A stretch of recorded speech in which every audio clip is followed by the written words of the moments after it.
A silent rider buys a mother and child, unaware that she would heal his heart. I ain't sayin' nothin'. Just don't send me back. The wind tore through the barren plain, dry and merciless. It was a sound Elias Thorne knew better than any human voice, a constant companion that scoured the land and the soul with equal indifference. His homestead was a lonely speck in the vast, dusty emptiness, a testament to a life lived on the fringes, by choice and by penance. Each morning began with the creak of floorboards in the cold dark and the metallic clink of the pump handle. The water was always bitingly cold, a shock that reminded him he was alive, even if he felt otherwise. He moved with a deliberate, weary rhythm, his shoulders perpetually stooped as if carrying a weight no one could see. Up on the small hill overlooking the cabin, a single wooden cross stood against the slate evening sky, a place he never visited but could feel from every corner of his property. It was the source of his silence, the monument to a guilt he chopped into firewood and buried in the hard-packed earth with every fence post he drove. His eyes, the color of a washed-out sky, were tired. They had seen everything and wanted to see nothing more. He was a man hollowed out by loss, existing in a state of emotional numbness where the sting of the frosty air on his skin was the only feeling that truly registered. The vast silence of the wilderness was his church, and his work was his only prayer. He expected nothing more from the days to come than what had come before.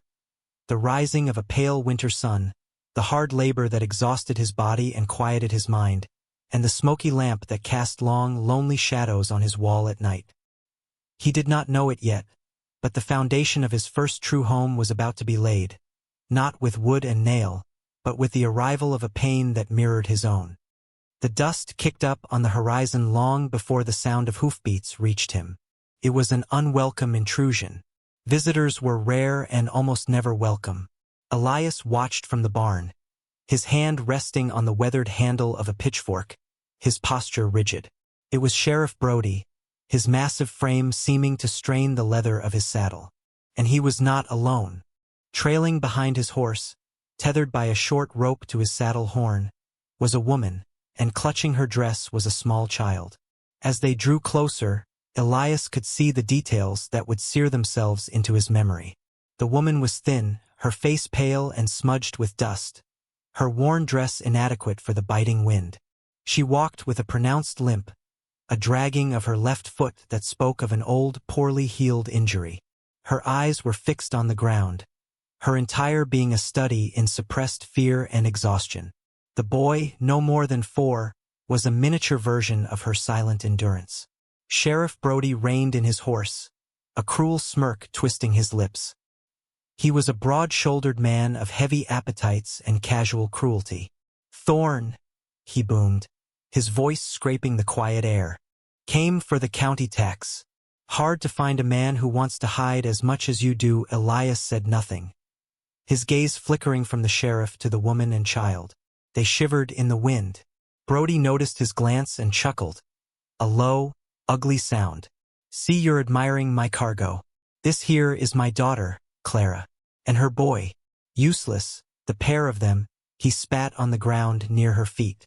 Clara flinched but did not look up. The boy buried his face deeper into her skirts. "Tell you what, Thorne," Brody continued, his eyes gleaming with a nasty idea. "You look like a man who appreciates broken things. Consider the tax paid. A gift." He untied the rope and tossed it to the ground. "She's yours. Maybe she can earn her keep mending your socks with her good hand." He laughed again, loud and long. The world seemed to stop. The wind died down. There was only the sound of the sheriff's mocking laughter and the heavy, terrified breathing of the woman. Elias looked at her, at the raw dignity in the straight line of her back, at the way she protected her child even as she was being discarded like refuse. A memory flickered. A different woman, a different child, lost to a fever the winter before last. An impulsive, protective instinct he thought long dead surged through him. He stepped forward. He did not look at the sheriff. His eyes were on Clara. The sheriff spurred his horse, turning to leave. "Don't say I never gave you nothin'," he called out over his shoulder, riding away into the dust. Elias, Clara, and the boy were left alone in the vast, echoing silence. She finally looked at him, her eyes wide with terror. "I ain't saying nothin'," she whispered, her voice trembling. "Just don't send me back." He remained silent. Then, "The house is warm," he turned and walked away. She stayed. The first days were a lesson in silence. They moved around each other like ghosts in the small cabin, their lives overlapping only in the physical space they shared. Elias returned to his routine, rising before the sun, his footsteps in the dust the first sound of the day. He worked from dawn until the last vestiges of the pale winter sun vanished, his labor a fierce and constant battle against the land and his own mind. He chopped wood deep into the night, as if splitting his guilt into pieces that could be burned away. He felt her presence as a constant, low-grade disruption, a change in the air of his home, a scent of soap, the quiet, almost imperceptible sounds of a woman and child trying to take up as little space as possible. For her part, Clara established her own rhythm, born of a lifetime of making herself useful to avoid notice. She was the first one truly awake, stoking the embers in the stove, her movements quiet and deliberate. When Elias came in for his morning coffee, the tin cup was already on the table, the pot simmering.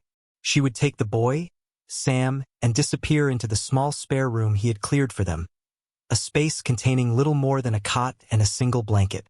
She cooked and cleaned with an unobtrusive efficiency, mending his worn shirts, washing the tin plates, her hands, one of them scarred and stiff, moving with a practiced grace.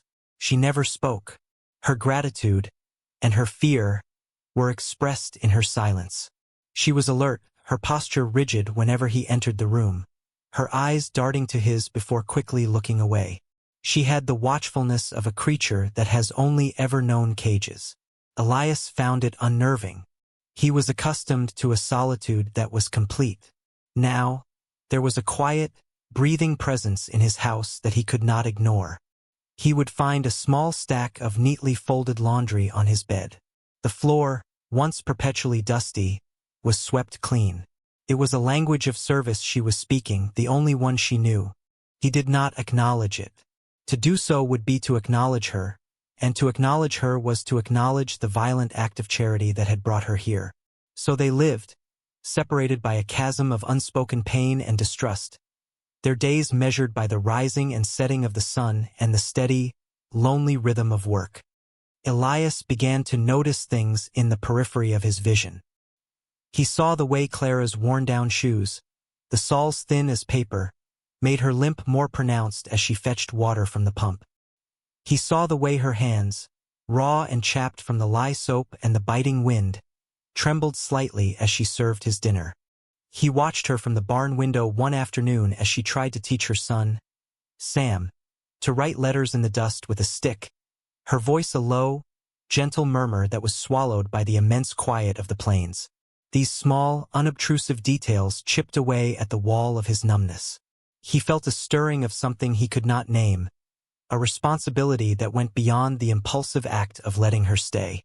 But to offer help directly felt like a violation, an admission of a connection he wasn't ready for. So his kindness became a secret. One morning, a pair of sturdy, leatherwork shoes appeared on the floor by the back door, scuffed and clearly used, but solid and warm. They were his late wife's, stored away in a trunk he hadn't opened in 2 years. He left them there without a word and went out to the barn before the sun was fully up. When he returned for breakfast, they were gone.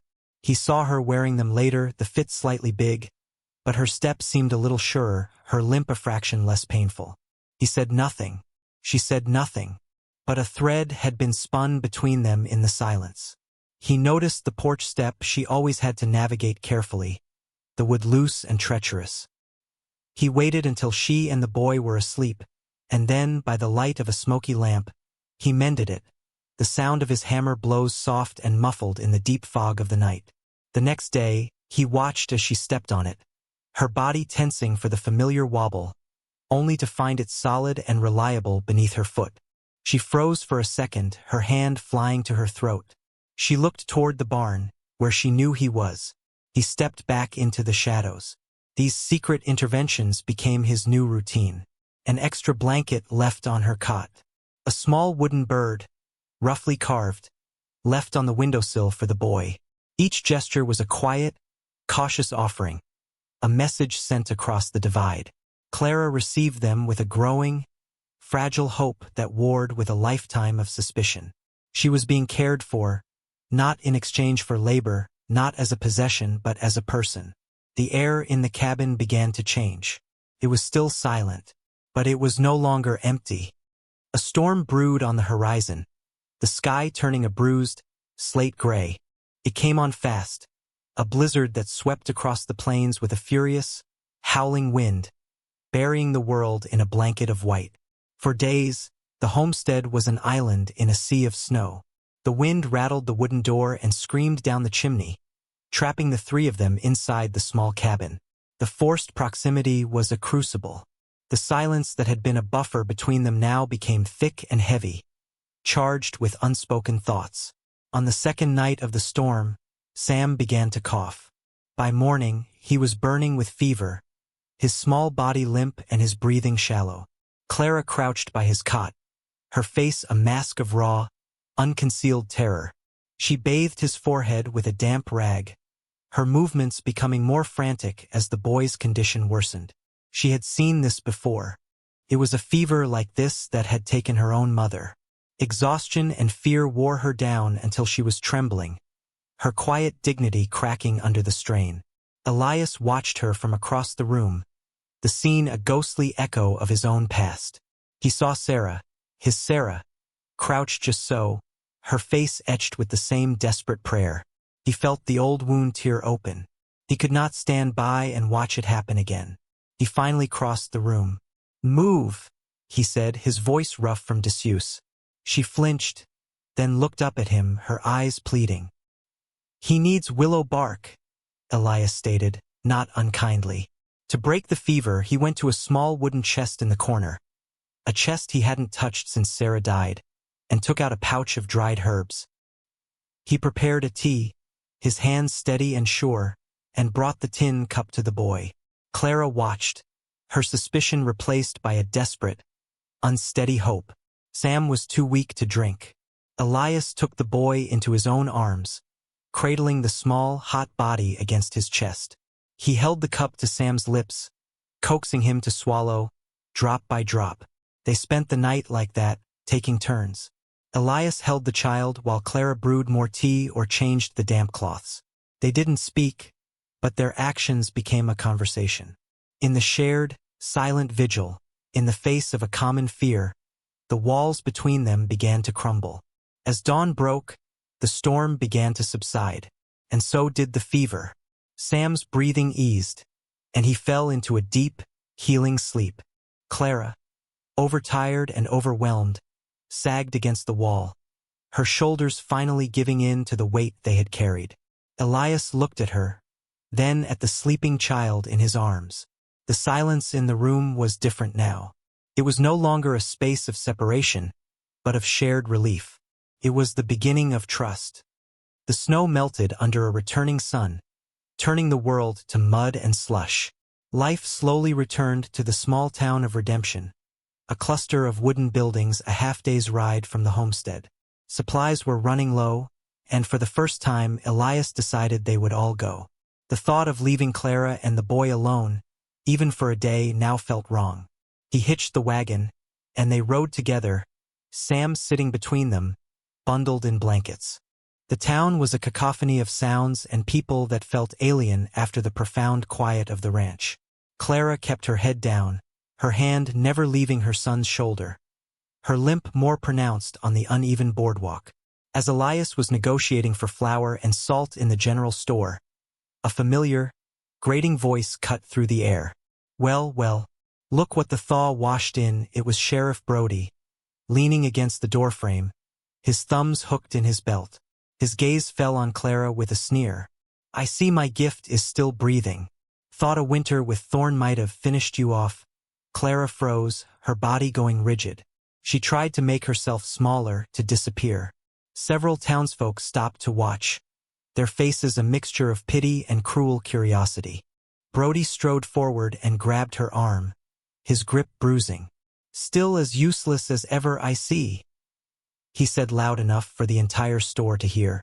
Can't even look a man in the eye. You're an embarrassment. He yanked her forward, and she stumbled, her bad leg giving way. She would have fallen if not for the counter. Sam cried out, clinging tightly to her. She lowered her gaze, her face pale with humiliation, her shoulders trembling. The world shrank to the dusty floorboards, the mocking laughter of the crowd, the heat of her father's hand. Then, a shadow fell over them. Elias stepped forward, placing himself directly between Brody and Clara. He was silent, but his presence was a solid, unmovable wall. He was no longer the reclusive, stooped rancher. He stood tall, his expression hard as granite, his eyes holding a cold fire Brody had never seen. The sheriff, surprised, let his grip slacken. This ain't your concern, Thorne. Elias's voice, when it came, was low and clear, cutting through the sudden hush in the store. He did not look at Brody. His tired eyes were on Clara, and for the first time, she saw something in them beyond pain. She saw protection. She's with me, he said. Then he added the words that would change everything, a public declaration that shattered the past. Not bought. Chosen. The crowd fell silent. The smirk vanished from Sheriff Brody's face, replaced by disbelief and then a simmering rage. He was beaten not by fists, but by a quiet man's dignity. He released Clara's arm and stormed out of the store. Clara stared at Elias, unable to breathe. Tears she had suppressed for years finally overflowed, streaming down her dusty cheeks. He stayed right there, a silent guardian, until the last whisper died down. The ride back to the homestead was quiet, but the silence was new. It was not the silence of strangers, but the heavy, charged silence that follows a storm. It was filled with the weight of his declaration. Chosen. The word echoed in Clara's mind, a small, warm light in a lifetime of darkness. Sam slept in her arms, exhausted by the day's events. Elias kept his eyes on the trail ahead, his jaw set, but the tension in his shoulders had eased. He didn't know it yet, but his first true home was right in front of him, breathing softly in the cold air. They arrived as a slate evening sky began to settle over the plains. After the wagon was unhitched and the boy was put to bed, Clara found Elias on the porch. He was sitting on the top step, staring out at the vast, darkening landscape, toward the lone cross on the hill. The wind whispered through the dry grass. For the first time, she approached him not out of duty, but out of a need to understand. She sat on the step below him, careful not to crowd him. She waited. Evening dusk settled around them, soft and gray. After a long moment, she spoke, her voice barely a whisper. Thank you. He didn't turn, but he gave a short, sharp nod. The silence returned, but now it felt like a space they could share. She gathered her courage, the words tumbling out, soft and broken. She told him about the limp, about a fall from a hayloft when she was a girl, an injury her father had deemed a nuisance, leaving it to heal crooked. She spoke of a life spent being invisible, of being measured and found wanting. She spoke not with self-pity, but with the simple, honest tone of someone stating facts. He listened. He did not offer platitudes or easy comfort. He just listened, and his listening was a gift. When she fell silent, her story told, he finally spoke, his gaze still fixed on the hill. My wife is buried up there, he said, his voice raw. Sarah, and our daughter. A fever took them. The same winter you came, he swallowed hard. I couldn't fix it. The confession hung in the air between them, a shared ghost of helplessness. He had not saved his family, but today in town he had saved hers. Clara understood everything in that moment. His silence, his pain, the secret kindnesses. It was all a penance for a grief too large to carry alone. Slowly, hesitantly, she reached out and her hand touched his arm. It was a small, simple gesture, a touch that said everything words could not. You are not alone. Not anymore. He did not pull away. He just breathed, and in that shared breath, two broken souls began to mend. Spring arrived on the plains not as a gentle awakening, but as a stubborn, hard-won victory over the long winter. The biting wind softened. The cracking ice on the creek gave way to a gentle murmur. Patches of green appeared on the brown earth like promises. The homestead, once a bastion against the world, began to show signs of life that went beyond mere survival. The change was quiet, gradual. It was in the way Elias no longer chopped wood with a frantic energy, but with a steady, purposeful rhythm.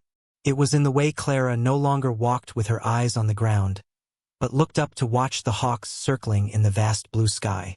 It was in Sam, who had begun to emerge from his shell of silence. One afternoon, Elias sat on the porch step, carving a piece of scrap wood. Sam watched him from a safe distance, his curiosity warring with his shyness. Elias didn't look up, but he slid another piece of soft pine and a small, dull knife across the porch. "For you," he said. Tentatively, the boy approached. Elias showed him how to hold the knife, how to shave away slivers of wood to reveal a shape within. He was patient, gentle, and soon, the sound of their quiet work was joined by the boy's first, hesitant question. Then another, and soon, a quiet laugh. Clara watched from the doorway, her heart aching with a tenderness she had never expected to feel again. She took a shovel and began to turn the hard earth near the cabin, a patch of ground that got the most sun. She would plant a garden. Carrots, potatoes, beans. Things that grow deep in the earth. Things that endure. It was an act of faith, a belief in a future that extended beyond the next sunrise. Their days fell into a new routine, one not of separation, but of partnership. He would mend the fence, and she would bring him a tin cup of cool water. She would be hanging laundry, and he would appear to help her with the heavy, wet sheets, his large, calloused hands surprisingly gentle. They were building something together wordlessly, a home. One evening, as the sun set, casting a warm, golden light over the land, Elias was repairing a harness near the barn. He heard a sound and looked up. It was Sam, laughing, a full-throated, joyous sound as he chased a butterfly. Clara was watching him, a real smile on her face, a smile that reached her eyes. In that moment, the homestead was no longer a place of penance and survival. It was a place of peace, a place of becoming. Winter had passed. There is a quiet strength in things that grow in difficult places. A twisted tree on a windswept cliff, a wildflower pushing up through a crack in a rock.